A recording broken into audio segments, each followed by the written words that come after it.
In early March, Rush Limbaugh, the progenitor of conservative shock talk radio, took a call from Gary, a listener concerned that the veteran pundit was losing his edge. Had Hillary Clinton won the 2016 election and behaved in a manner similar to President Donald Trump, Gary alleged, you would be fricasseeing her every moment of your show. Limbaugh, 67, responded with characteristic bluster, mock surprise and a healthy dose of self-pity. Admitting that Trump is by no means an ideological conservative, Limbaugh, as is his wont, reframed one of the most powerful men in the world and himself, still the most popular talk radio host in the country, as David's battling a liberal Goliath. Limbaugh insisted, without much elaboration, that though the president isn't an ideologue, he is the only thing standing in the way of the forces of the left ruining this country. For good measure, the host sprinkled in some anti-globalist language about the United Nations as a nod to Trump's base. And, in a moment of thinly veiled ass-kissery, cited his criticism of Gary Cohn, a Trump vet-nor who had announced his resignation that week as head of the National Economic Council, as the example of his fearless ideological independence. It was the quintessential Limbaugh moment in the Trump era, full of sound and fury and signifying nothing. He was not a Trump lackey, his argument went, but he just happens to believe the guy is the greatest hope for the Republican Party and conservatism in general. Oh, and he's definitely worried about all that shady international cabal stuff that Steve Bannon and his ilk always warn about. Go ahead, ask him about that. Goldman Sachs Democrat, Limbaugh's description of Cohn, that the president hates. Limbaugh quickly pivoted to a bout of liberal bashing, which ended, naturally, with an allusion to former President Bill Clinton's affair with Monica Lewinsky. Such behavior from Limbaugh is as assured as the sun rising in the east, but in the context of President Trump, it had an air of wistfulness to it. After all, Limbaugh is in the middle of a 4-year contract with his distributor, Premier Networks, a subsidiary of iHeartMedia, formerly Clear Channel Communications. When Limbaugh inked the deal in August 2016, the prevailing expectation was that it would cover the first term of Hillary Clinton's presidency.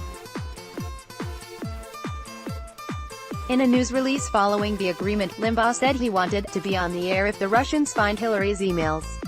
It was Limbaugh's constant lambasting of the Clintons in the 1990s that helped propel him into megastardom, and already his 2016 ratings had spiked 25%, according to Nielsen. The band, it seemed, might be getting back together. Of course, it wasn't to be. Instead of having two presidents Clinton to lob bombs at, Limbaugh instead has a commander-in-chief who is, arguably, a far better shock jock than he is. Let's not forget that the current occupant of 1600 Pennsylvania Avenue has ridiculed the disabled, immigrants and prisoners of war, and also boasted about sexual assault and his ability to execute people in public. And where once Limbaugh was America's lodestar of political shock, many of his pronouncements now seem tame when compared with some of his peers in the conservative movement. Rush Limbaugh infamously attacked reproductive rights activist Sandra Fluke in 2012 because of her stances on birth control. Angelo Carusone, president of Media Matters for America, a liberal media watchdog organization that has been highly critical of Limbaugh, sees the radio host as blending in with the crowd somewhat. What has this guy done to adapt? Nothing, Carusone said. Conservative punditry is like a drug. In order to get your fix, you have to keep escalating a little bit. Take Limbaugh's response to the Feb. 14 shooting at Marjorie Stoneman Douglas High School in Parkland, Florida, and the ensuing gun control activism by a number of the survivors. The student activists, Limbaugh insisted, were mere puppets of the Democratic Party. Everything they're doing is right out of the Democrat Party's various playbooks. It has the same enemies, the NRA and guns, he fumed. As distasteful as such comments may be, they were pretty standard lines among the conservative green room set. Bill O'Reilly, for example, made similar remarks. Compared with other prominent conservatives, however, Limbaugh's comments were downright tepid. Conservative filmmaker Dinesh D'Souza, tweeting news about students being distraught over the Florida legislature voting down new gun control laws, joked that the development was the worst news since their parents told them to get summer jobs. David Clark, a far-right pundit and former Milwaukee sheriff, said his father would have backhanded Parkland student activist Emma Gonzalez. Most interesting was conservative radio host Laura Ingram's taunting of shooting survivor and activist David Hogg, because it was such a Limbaugh thing to do. After all, Limbaugh's earliest national controversy, arguably, involved picking a fight with a teenager, namely when he compared President-elect Clinton's 12-year-old daughter, Chelsea, to a dog in 1992. It's more than 25 years later and El Rushbo and his merry band of ditto heads, his affectionate name for his listeners and supporters, are both an inigo of the conservative movement. Put another way, if Limbaugh's role in American conservatism has been to stand aboard history yelling, "slut," then it's pretty safe to say, mission accomplished. Limbaugh's brand of boorish, headline-grabbing conservatism has intertwined itself with the right-wing firmament as intricately as trickle-down economics and Vineyard Vines ties. The question, now that Limbaugh's shtick is indistinguishable from contemporary conservative punditry, is whether he can survive in a world of his own making.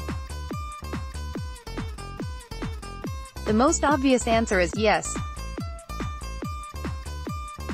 Despite declining listenership, Limbaugh still attracts some 14 million listeners every day, the most in talk radio. There is simply no world where having that much of an audience doesn't guarantee a person a significant amount of clout. Yet from a historical standpoint, Limbaugh's stature is diminished. In the 1990s, he helped pave the way for a brash form of conservative media that mirrored what figures like Pat Buchanan were doing with activism and Newt Gingrich with the government. Limbaugh accomplished this first as an attack dog for President George H.W. Bush, who was about as saucy as a Dixie cup of Vaseline, and then as a foil to President Clinton, whose somewhat saucier private life provided the perfect fodder for Limbaugh. In his 1996 book, Hot Air, All Talk, All the Time, media columnist Howard Kurtz described Limbaugh as talker-in-chief of the opposition party. By the George W.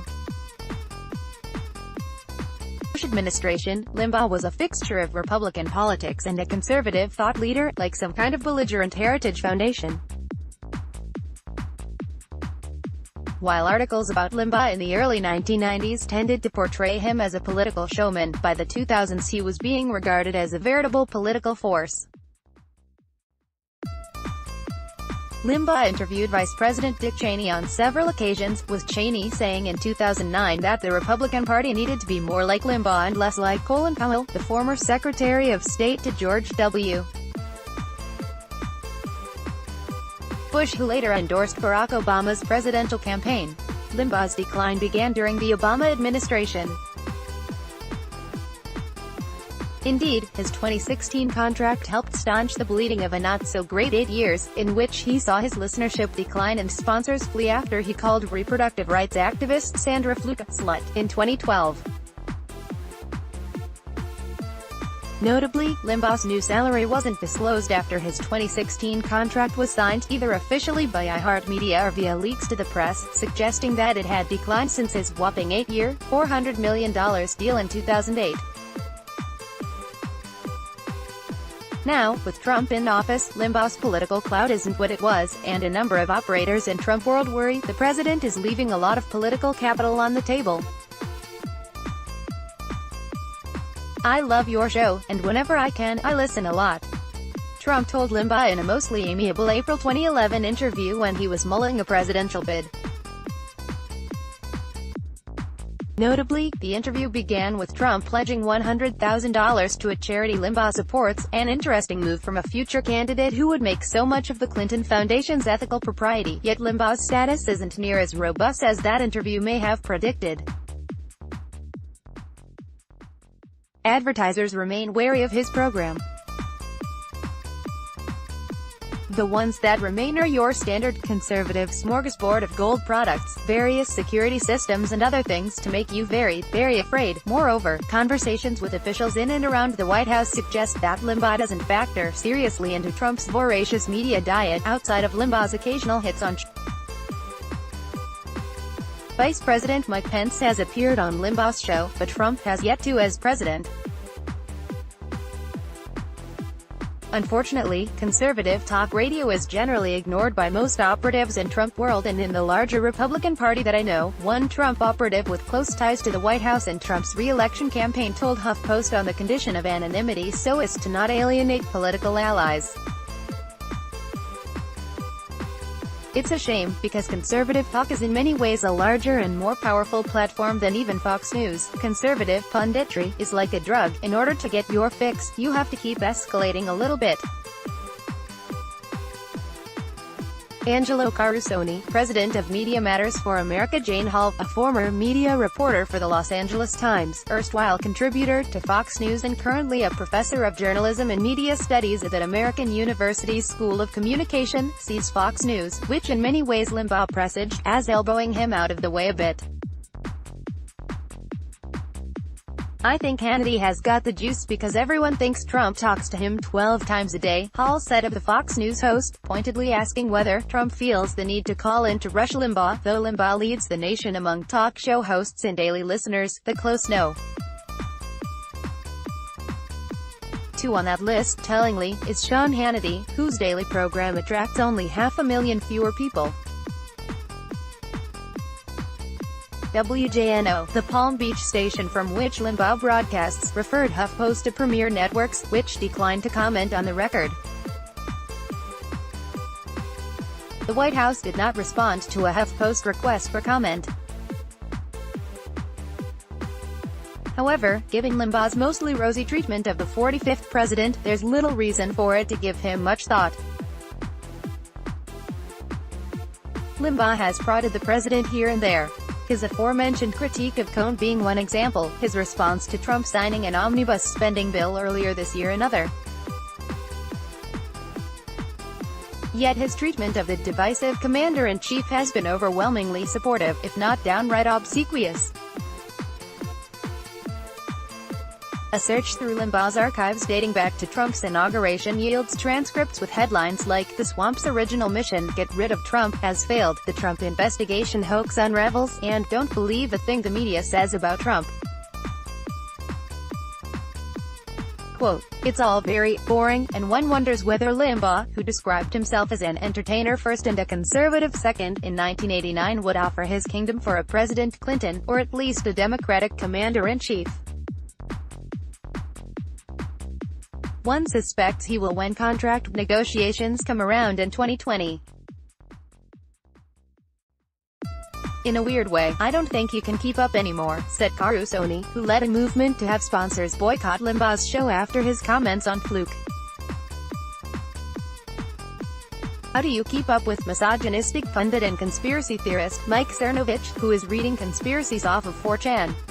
I don't think you can. Download. Do you have information you want to share with HuffPost? Here's how.